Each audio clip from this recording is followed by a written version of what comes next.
Há 2.500 anos, o mundo estava em pleno desenvolvimento.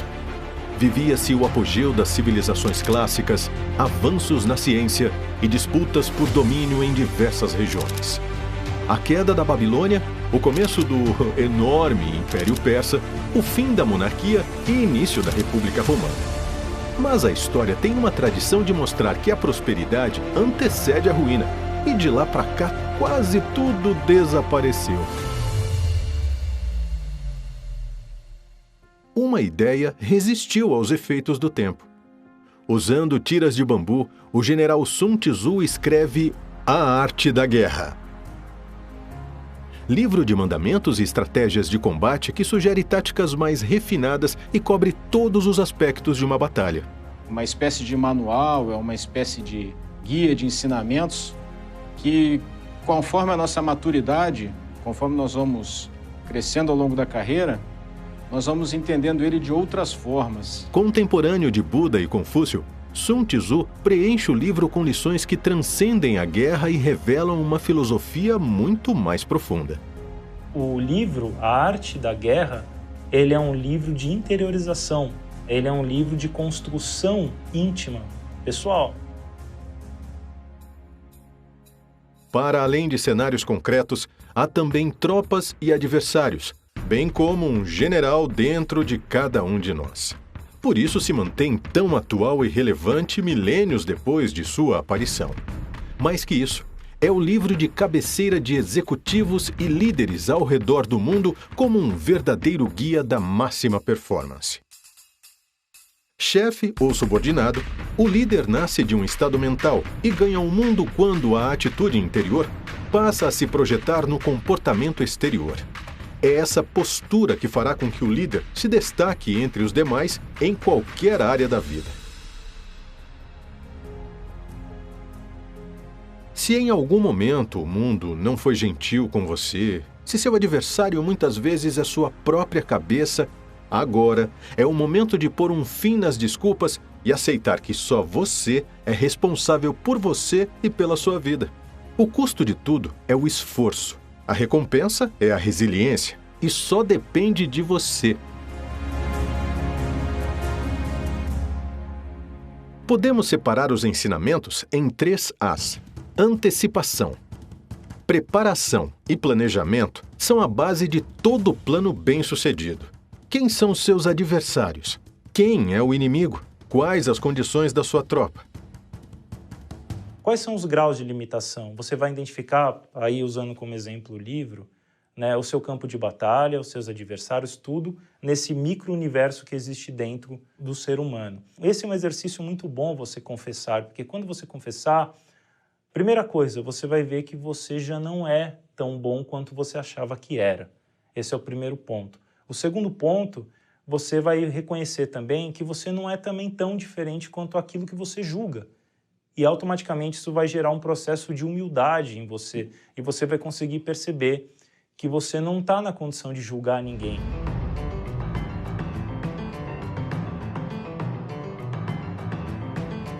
Muita gente não sabe fazer escolhas. Muita gente depende dos outros para fazer escolha. Muita gente não sabe se vestir do jeito que ele gostaria de se vestir. Ele se veste de acordo com o padrão dos outros, que acha que seria legal. Muita gente não escolhe a profissão que quer, escolhe a profissão que papai e mamãe escolheram para ele. Então isso não é ter um comandante dentro de você. Então quando a gente não se conhece, com certeza a tua interação com o outro será ruim. Quando a gente fala de negociação, nós montamos um diagnóstico do negociador para ele se conhecer. É um questionário que ele preenche e ali ele tem uma devolutiva de quase 20 páginas sobre a pessoa, né? Por que ele tem que saber isso aqui? Para entender as forças e as fraquezas que ele tem. E aí, quando ele começa a entender isso aqui, a gente dá teoria dos estilos de negociação para ele, na frente de alguém, rastrear a diferença que ele tem com o outro. E aí ele começa a perceber mais coisas, tá? Mas se ele não se conhece, ele não consegue decodificar o outro. Conhecimento é crucial. O fenômeno da liderança acontece basicamente na presença de 3 fatores. O líder propriamente dito, os liderados, a equipe de trabalho dele, e a situação na qual ele está envolvido e na qual exige que ele exerça a liderança. Essa situação pode ser uma situação do dia a dia profissional, ou essa situação pode ser simplesmente uma decisão pessoal que ele tem que tomar na sua vida. E é justamente nesse terceiro fator, né, líder, liderado e situação, é justamente na situação que o planejamento detalhado, o planejamento voltado para todos os fatores, levando em consideração o máximo de variáveis, é que vai ajudar o processo decisório do líder, para que ele tome uma decisão com as melhores ferramentas, os melhores aspectos, todos os aspectos sendo considerados. Assim, em qualquer cenário, as decisões tomadas serão sempre baseadas em inteligência, tática e emocional. Inteligência emocional seria o quê? Você ignorar por alguns momentos o que fizeram para você. Você tentar esquecer o ódio, a raiva. Por quê? Porque isso vai te cegar. Você vai perder performance de atividade, de ação. Você pode ver as dificuldades que aparecem para você no seu dia a dia como dificuldades simples e pura, que vai te gerar frustração, ou você pode dizer aquilo como uma gestão, como uma ferramenta educacional para você ir treinando a sua emoção. A estrutura de um verdadeiro líder está muito nisso, nesse processo de doar, da importância do outro, da construção de uma liderança interna minha, está no outro, né? Eu ajudar a construir o outro. Olha que interessante, eu ajudando a construir o outro, tá? Eu acabo me construindo. São pessoas que têm um nível cognitivo muito profundo sobre o que pensam, conseguem analisar fatos e dados com muita precisão e nunca são estimulados por uma emoção chamada raiva, ódio, não são movidos por isso. Muito pelo contrário, conseguem lidar com isso de uma tal forma que o nível cognitivo, racional, é muito poderoso. Então, quando você tem um comandante dentro de você, você trabalha com a tua razão, mas não anula a sua emoção. Se você não desenvolve a inteligência emocional, ou seja, você não consegue gerir de uma maneira inteligente as suas emoções, você, uma vez que você é o cara, é o agressor, existe uma grande possibilidade de você se tornar o agredido. Porque uma vez que você se expõe, o inimigo vai olhar para você e vai falar assim, ó, agora eu sei o que deixa ele desequilibrado, eu sei como atacá-lo. Quando criança eu era muito magrinho. E na minha infância a gente não chamava isso de bullying, as pessoas chamavam de japonês, não sei o quê, e tal. Eu detestava isso aí, né? Para mim aquilo era um assédio moral. Eu não sabia lidar com aquilo. Então eu ficava bravo e queria bater em todo mundo porque me chamavam daquele jeito. Só que eu ia brigar e apanhava, toda hora apanhava. E aí eu fui entrar numa arte marcial karatê japonesa, né? E explicando que eu apanhava muito na rua para o meu mestre, né? Eu queria praticar karatê. Ele falou, então aqui você não vai praticar. Mas eu não entendi. Eu não quero apanhar na rua, então por isso que eu quero praticar. Aqui você não vai se matricular. Com esse motivo você não vai se matricular. Não entendi. Aqui não é para brigar. Se você for entrar aqui para aprender a bater, não vou fazer a tua matrícula. Então, mas para que serve então luta? Não, serve para você guerrear com algo que você não conhece. É com você mesmo. É com a sua raiva, com o teu temperamento destemperado, com o teu comportamento agressivo, com a violência contra o outro. Quanto mais você lidar com esse teu inimigo interno, mais paz você vai ter. Então aqui não é para isso. É um aspecto tão importante a ser desenvolvido que Sun Tzu cita como erros perigosos que podem afetar um general.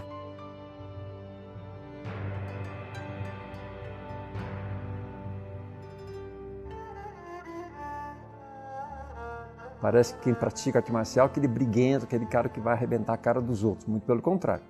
Quem ensina artes marciais ensina filosofia. Quem ensina golpes não é arte marcial, não é artes, isso aí, é arte da briga. Tá? Eu aprendi artes. E aí, dentro dessa questão, eu fui entender que tinha muito autodesenvolvimento por trás daquilo lá. E isso é a maestria, né? Então, o mestre de artes marciais ensina você a se desenvolver com essa questão da luta. Com a questão da agressividade, do medo, né? Quando você recua muito, você está com medo. Medo do quê? De apanhar. Quando você avança demais, você está com vontade de bater. Então, essa coisa de avançar e recuar foi onde eu norteei muito a minha vida profissional.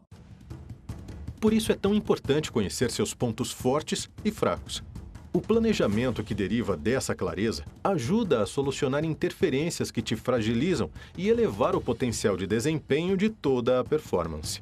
Tudo que leva você para dentro de si mesmo e que é identificado as suas limitações e que você consiga eliminá-las através do processo de trabalho, você consegue já ganhar uma performance muito grande. Como é que eu aceito isso? Isso daí está na aceitação dos limites internos. Quer dizer, eu confessar as minhas limitações é uma maneira muito rápida de eu aceitar também as limitações que vão aparecer para mim. Eu aceitando as limitações, eu consigo combatê-las. Ele falava também sobre os métodos de ataque. Só existem 2 métodos de ataque, o direto e o indireto.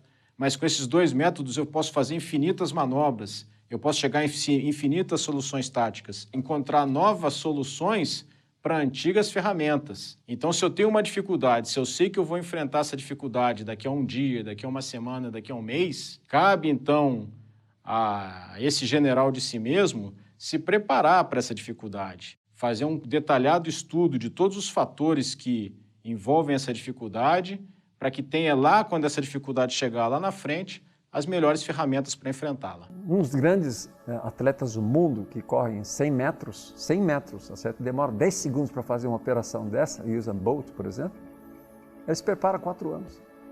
4 anos de preparação para 10 segundos de operação. Né? Então, a gente, quando usa essas metáforas, é para que a pessoa comece a entender que sem preparação, a execução sempre será medíocre. Sem investimento na preparação antes daquilo, o resultado sempre será de baixa performance. O jogo é a execução, mas para chegar no jogo, seja de futebol, qualquer tipo de jogo, tem treino, tem preparação, tem esforço para fazer. E parece que as pessoas confundem, né? Mas lá é atletismo, lá é esporte, aqui é mundo corporativo. Não, é a mesma coisa. Esse entendimento deve ser considerado especialmente quando mais pessoas fazem parte do seu plano. Sun Tzu diz que o guerreiro inteligente procura o efeito da energia combinada e não exige muito dos indivíduos. Leva em conta o talento de cada um e utiliza cada homem de acordo com sua capacidade. Assim, em ação, cada guerreiro performa no nível máximo, focado no momento presente e em estado de flow. Quando nós falamos na arte da guerra, a gente está comandando um mundo de gente. No nível corporativo, a gente comanda no nível tático, no nível operacional, no nível estratégico também, dependendo do nível que a gente está. A grande pergunta é como é que esse conjunto de elementos humanos, né, eles se somam, criam sinergia para que o objetivo estratégico seja atingido. Estratégia é quando planejamento e conhecimento são colocados como trilha para o seu objetivo. É o caminho. Um movimento contínuo de avaliação de cenários, encontro de soluções, motivação de equipes e direcionamento claro. Então, a função do líder é desatar esse nó. Tá? Quando ele desatou isso aí, você vai ver que as pessoas começam a pensar de uma forma muito diferente. O cérebro não fica pronto para lutar. Então, quando ativa o cérebro de luta, que chama-se cérebro reptiliano, ele está pronto para sobreviver. Só isso. É defesa só, tá certo? Na luta. Quando você atinge o patamar de cognição, que é onde só fica o pensamento, não tem mais esse estímulo de lutar, as coisas vão começar a acontecer. Para Sun Tzu, o máximo da aplicação estratégica seria utilizar sempre a mente, não importa em que campo você for aplicar. Quando havia uma agressão verbal no meu dia a dia como diretor de banco, dava vontade de sair batendo, né? Mas eu fui entender que eu precisaria aprender a conversar, a dialogar com pessoas. Foi que eu comecei a entender que falei assim, poxa, mas isso aí é negociação. Aí fui estudar isso profundamente, né? Então a negociação hoje, se a gente entender bem, é a nossa arte de viver com o dia a dia. Nós temos confrontos todos os dias. O máximo desempenho é mental muito mais do que jamais será físico. Esse é o grande segredo para ficar um passo à frente e garantir que as ações práticas sejam eficazes quando aplicadas. Como um treinador esportivo, desenhar possibilidades, calcular respostas, planejar reações, tudo que puder ser pensado com antecedência será um trunfo para preservar recursos e minimizar desgastes. Se a gente está numa estratégia, é porque tem um confronto. Tá? Então, para a gente vencer um confronto, tem 2 alternativas. Ou eu meço forças com você, para saber quem tem mais forças, mais recursos, ou eu uso minha inteligência. Método são esses alicerces da sua estratégia.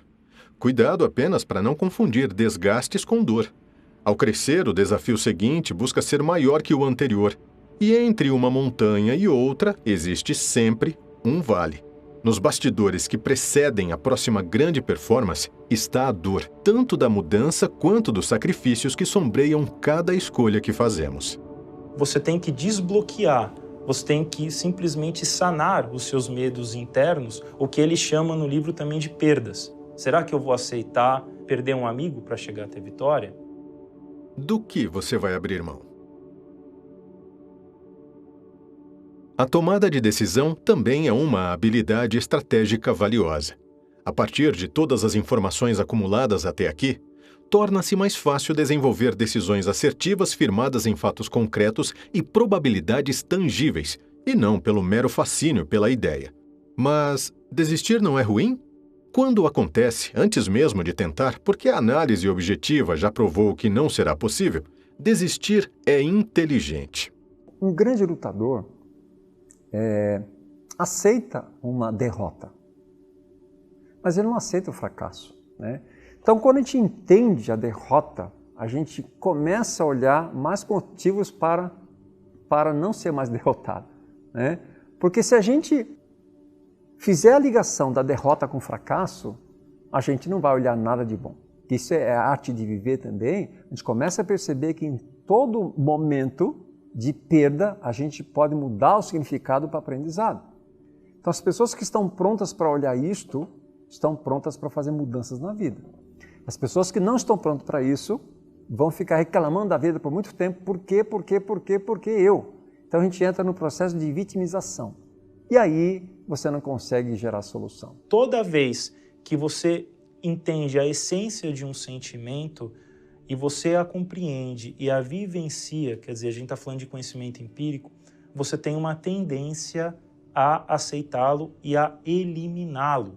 Aquilo lá tem uma tendência de se tornar para você apenas mais um atributo da existência e não a tragédia dela. Então, quando tivesse a roupa da mulher ou homem de sucesso, a gente faz tudo para se manter nessa posição. O que a gente menos quer é o quê? É que as pessoas não vejam como um cara que foi derrotado. Que a gente veja alguém que perdeu alguma coisa. Então a gente mente. Então a gente faz isso, a gente mente pra gente. E aí você não aprende nunca. Então o que tem de errado nisso é esse estereótipo da pessoa de sucesso, que não pode falhar. O preparo da mente é a maior garantia da vitória.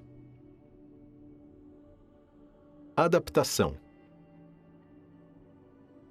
A vitória na guerra não se repete. Ela se adapta e varia sempre.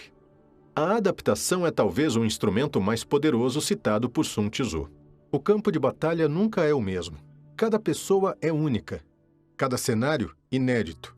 O que funciona hoje perderá a validade amanhã. Portanto, não existem fórmulas fechadas para o sucesso. Tudo depende da análise situacional. O planejamento, apesar de imprescindível, só terá eficácia máxima quando aplicado às circunstâncias específicas do momento. Sun Tzu apresenta diferentes tipos de terrenos: campo aberto, acidentado, estreito, íngreme. Quais são os terrenos que você enfrenta? São cenários? Pessoas? Uma relação fácil de acessar? Um chefe complicado? Um colega sem consistência, aderência? Leve em conta seus recursos e forças, estude vantagens e desvantagens e aproveite o que te beneficia na sua comunicação e planejamento. Não esqueça de analisar também o tipo de terreno que você representa. Nas elevações íngremes, por exemplo, o privilégio de estar no alto torna-se armadilha quando nos cegamos pelo topo e deixamos de analisar o entorno. Ideias e profissionais inovadores muitas vezes vêm da base. Fechar-se em si, em vez de aproveitar a visão favorecida, pode significar perder informações poderosas, não acompanhar o futuro do mercado e acabar defasado. Se você realmente quer se conhecer, às vezes sozinho a gente não consegue lidar com as nossas questões. Eu ainda, por mais técnica que eu tenho o meu mentor que cuida muito de mim. Então, às vezes, a gente não consegue olhar para dentro com profundidade. Alguém de fora tem que olhar para dentro. Então, esse mecanismo do feedback externo, para nós, para quem você realmente respeita, a gente precisa ter alguém que faça isso conosco, porque senão a gente sempre acha que vai estar certo.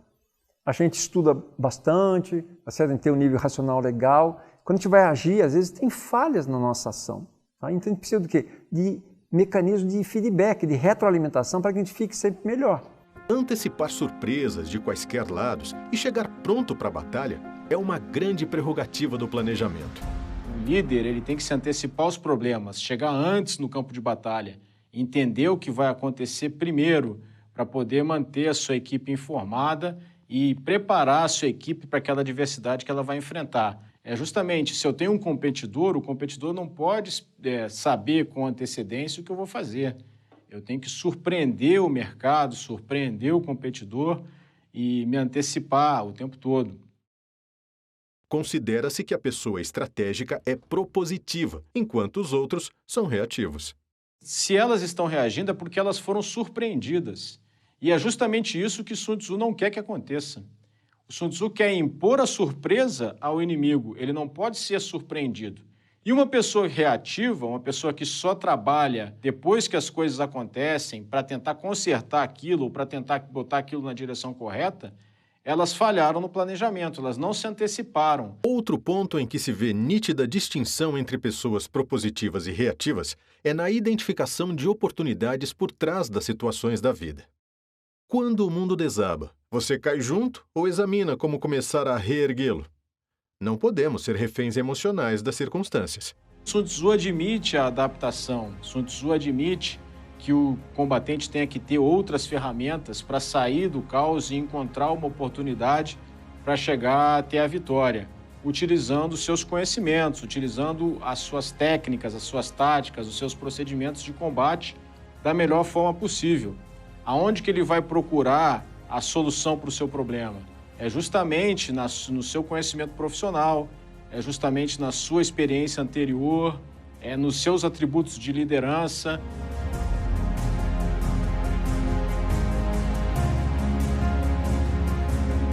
Sempre há como reconhecer novas oportunidades e caminhos muitas vezes melhores que os anteriores. Quando a adaptabilidade é mais difícil, artifícios preciosos são aplicados, em especial a criatividade.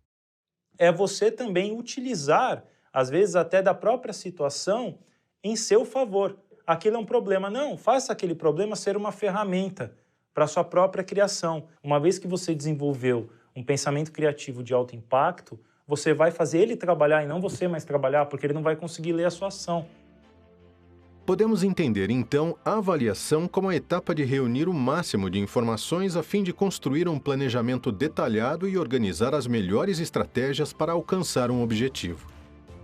Já a adaptação é o momento de repensar o plano, tendo em foco uma análise mais específica do cenário e a busca de soluções inovadoras para antecipar eventuais problemas.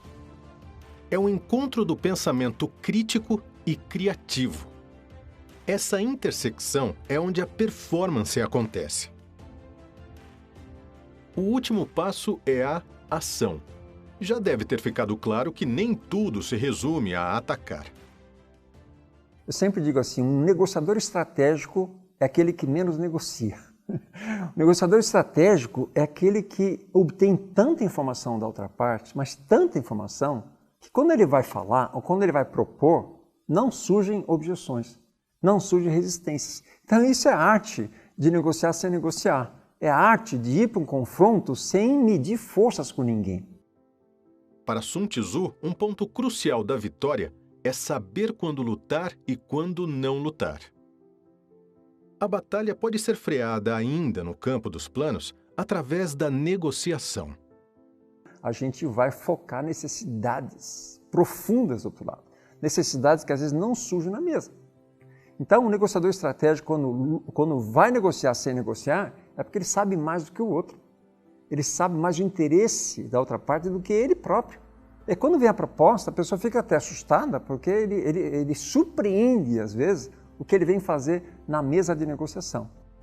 A arte de ouvir demonstra respeito pelo posicionamento adversário. Essa não resistência consegue desarmar os ataques sem grande esforço.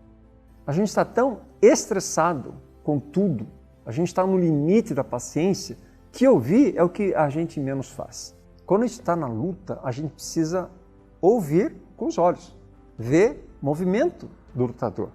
Então está com o pé direito na frente, pé esquerdo na frente, está se inclinando, fechou a mão, abriu mão, né? Então tudo isso é ouvir. Por que eu tenho que ouvir você? Para me movimentar. Eu vou para um confronto com você sem perceber o que você está fazendo com as pernas. E toma um chute, nem sei de onde vem. Já em cenários de confronto inevitável, o trabalho anterior de estratégia e planejamento é essencial para poupar tempo, preservar energia e otimizar ao máximo as forças e talentos da equipe. Em campo, a arte da guerra é sobre ludibriar, variar táticas de acordo com o oponente para manipular forças e causar desordem no outro. Ainda assim, a melhor tática é conter entraves sempre que possível. Quando a gente quer ter um nível social melhor, conviver com as diferenças, que é a grande sacada da negociação, é conviver ou somar, né, as diferenças, a gente tem que estar mais exposto a não ir para uma guerra. As informações, tão caras de se obter na época de Sun Tzu, tornaram-se hoje muito mais acessíveis. Colher o maior número de informações, seja quais forem os métodos, tá? É isso que o livro fala, do meu adversário. Uma vez que eu encontrar nele e eu não souber absolutamente nada dele, eu vou estar às cegas no campo de batalha. E o livro fala que isso é um erro crucial entre a vitória e a derrota. É olhar e comparar com você. Então, um mecanismo de feedback constante, sabe? De olhar sempre para quem está do teu lado, que é o teu concorrente, e olhar para onde ele está indo. Quando entendemos o outro, conseguimos tomar decisões mais assertivas. O único desafio de hoje é saber quais critérios usar para selecionar dentre a abundância disponível. O papel do líder hoje é justamente filtrar o que é essencial do que é acessório, entender quais daqueles dados são importantes para a sua tomada de decisão e quais dados apenas vão fazer ele perder tempo. Então, hoje em dia, qual seria o trabalho dos espiões de Sun Tzu? Seria justamente selecionar aquilo que é relevante daquilo que é irrelevante. O que você faz com o que você está deixando? Teu legado aqui. Tá? Os grandes líderes têm que deixar uma marca aqui. Né? Qual é a lembrança que você quer deixar através de toda a tua força de construção desse império que você montou aí? A gente fala império, né? Parece que assim, só estou falando para empresário, né?